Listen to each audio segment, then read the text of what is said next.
দেশ দেশ দেশ এই জিঙ্গেলটা শুনলেই মনে পড়ে যায় সেই মিষ্টি হাসির চঞ্চল চোখের মেয়েটির কথা, আনিকা কবির শখ, যিনি একসময় বিজ্ঞাপন, নাটক, মডেলিং সব জায়গাতেই ছিলেন আলোচনার কেন্দ্রবিন্দুতে।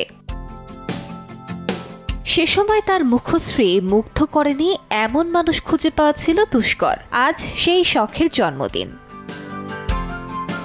১৯৯৩ সালের এই দিনে ঢাকায় জন্ম শখের। আজ তিনি পা দিলেন ৩২-এ। তার পৈতৃক নিবাস মুন্সিগঞ্জের বিক্রমপুরে। ২০০২ সালে টিভি নাটক স্বাক্ষরে শিশুশিল্পী হিসেবে শখের অভিনয় যাত্রা শুরু। এরপর অদ্ভুতুরে ধারাবাহিকে অভিনয় করে নিজেকে নতুনভাবে মেলে ধরেন তিনি। একে একে অভিনয় করেন 50-50, দিশেহারা সহ অসংখ্য নাটকে। কখনো রোমান্টিক নায়িকা, কখনো দুষ্টুমি ভরা প্রতিবেশী মেয়ে। প্রতিটি চরিত্রেই শখ ছিলেন অনবদ্য। তার সাবলীল অভিনয় ও প্রাণবন্ত উপস্থিতি তাকে করে তোলে সে সময়ের অন্যতম জনপ্রিয় মুখ। শুধু নাটক নয়, বিজ্ঞাপনে ছিল শখের সরব উপস্থিতি। একাধিক জনপ্রিয় ব্র্যান্ডের বিজ্ঞাপনে কাজ করেছেন তিনি।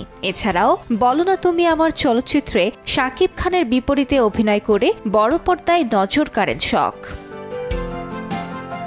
ক্যারিয়ার যখন তুঙ্গে, ঠিক সে সময় হঠাৎ নিজেকে গুটিয়ে নেন শখ। আড়ালে চলে যাওয়া এই তারকাকে ঘিরে শুরু হয় নানা জল্পনা। দীর্ঘ বিরতির পর ২০২২ সালে আবারও ক্যামেরার সামনে ফেরেন শখ। নতুন নাটক ও বিজ্ঞাপনে কাজ শুরু করেন তিনি। সময় বদলেছে, কিন্তু শখের প্রতি ভক্তদের ভালোবাসা এখনো অমলিন।